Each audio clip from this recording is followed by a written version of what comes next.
नमस्कार, मैं शिवानी मांगवानी और आप देख रहे हैं न्यूज लाइव। आईआईएमटी विश्वविद्यालय की ऐतिहासिक उपलब्धि, एमएसएमई आइडिया हैकाथॉन 5.0 में 3 आइडियाज का चयन। आईआईएमटी विश्वविद्यालय मेरठ के छात्रों और नव प्रवर्तकों के 3 आइडियाज का चयन भारत सरकार के सूक्ष्म लघु एवं मध्यम उद्यम मंत्रालय द्वारा आयोजित एमएसएमई आइडिया हैकाथॉन 5.0 में किया गया है।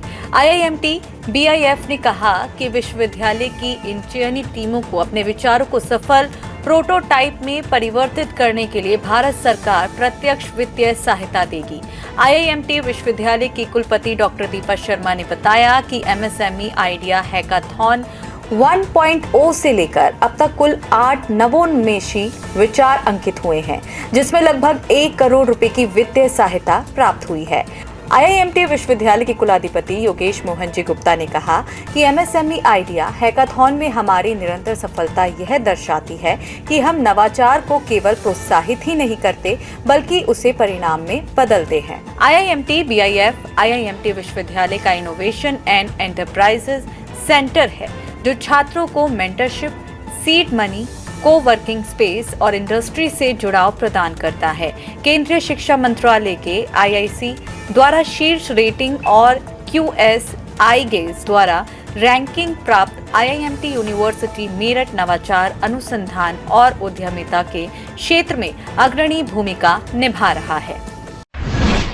मेरठ ट्रेंड एवं सांस्कृतिक महोत्सव में नृत्य प्रतियोगिता का आयोजन, आईआईएमटी विश्वविद्यालय की वर्णिका पटेल का शानदार प्रदर्शन। दिल्ली रोड स्थित रामलीला मैदान में आयोजित मेरठ ट्रेड एवं सांस्कृतिक महोत्सव में संपन्न नृत्य प्रतियोगिता में लगभग 60 बच्चों ने भाग लिया।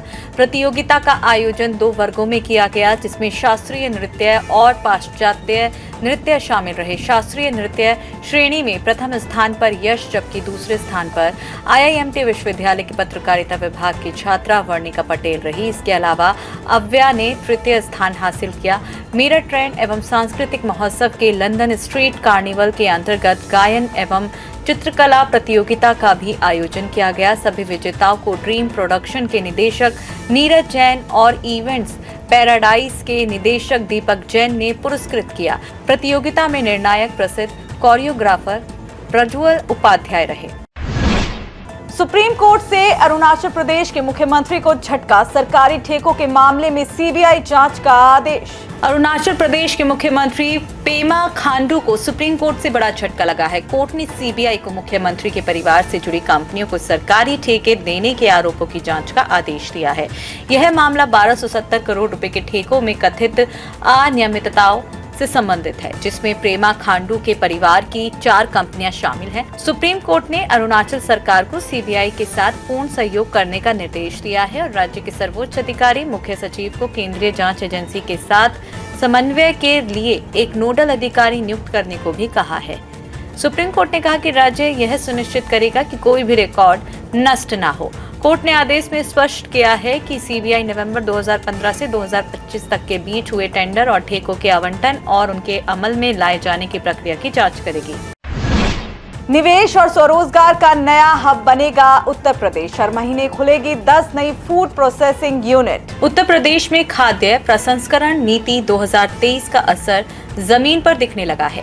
प्रदेश में अब तक 114 खाद्य प्रसंस्करण यूनिट की स्थापना हुई है, जिनमें करीब 400 करोड़ रुपए का निवेश हुआ है। इसके बाद अब हर महीने करीब 10 नई इकाइयां शुरू करने की तैयारियां हैं, जिसमें ग्रामीण क्षेत्रों में स्वरोजगार को बढ़ा मिले और स्थानीय उत्पादों को राष्ट्रीय व अंतर्राष्ट्रीय बाजार तक पहुंचाया जा सके। उद्यान एवं खाद्य प्रसंस्करण विभाग के अपर मुख्य सचिव वीएल मीणा के अनुसार प्रधानमंत्री सूक्ष्म खाद्य उद्योग उन्नयन योजना के तहत प्रदेश से ऋण स्वीकृति और वितरण में देश में अग्रणी स्थान हासिल किया है। अब तक इन इकाइयों को 183.37 करोड़ रुपए का अनुदान मिला है। इसके साथ ही 500 से अधिक इकाइयों को लेटर ऑफ कंफर्ट जारी किए गए हैं और लगभग 300 इकाइयां स्थापना की प्रक्रिया में हैं। असम के बरपेटा में बोले पीएम मोदी, कांग्रेस में लंबे समय का विजन नहीं, हार की लगेगी सेंचुरी। प्रधानमंत्री नरेंद्र मोदी ने असम के बरपेटा में आयोजित चुनाव सभा को संबोधित करते हुए कहा कि असम की जनता ने इस बार 2 काम पक्के कर लिए हैं। एक तो इस बार असम में भाजपा एनडीए की हैट्रिक लगेगी और दूसरा कांग्रेस के शाही परिवार के नामदार की हार की सेंचुरी का रिकॉर्ड भी असम के लोग ही बनाएंगे। प्रधानमंत्री ने बीजेपी के स्थापना दिवस पर कार्यकर्ता और पार्टी से जुड़े हर व्यक्ति को बधाई दी और कहा कि बीजेपी के लोग नेशन फर्स्ट के मंत्र के साथ मां भारती की सेवा में समर्पित हैं। उनका संकल्प आत्मनिर्भर भारत बनाने का है। कांग्रेस कभी जनता के बीच अपना रिपोर्ट कार्ड लेकर नहीं जाती, जबकि बीजेपी सरकार साफ नियत से बताती है कि हमने जनता की सेवा के लिए क्या किया। प्रधानमंत्री मोदी ने कहा कि उनका वोट इस बार विकसित असम के निर्माण की नींव को और मजबूत करने वाला है। बीजेपी असम को उस बुलंदी की तरफ लेकर जा रही है जिसके असम के लोग हकदार हैं। शेयर बाजार में पॉजिटिव शुरुआत, बाद में फिसले सेंसेक्स और निफ्टी। घरेलू शेयर बाजार में आज पॉजिटिव शुरुआत हुई, लेकिन हरे निशान पर खुलने के कुछ देर बाद सेंसेक्स और निफ्टी दोनों लाल निशान में पहुंच गए।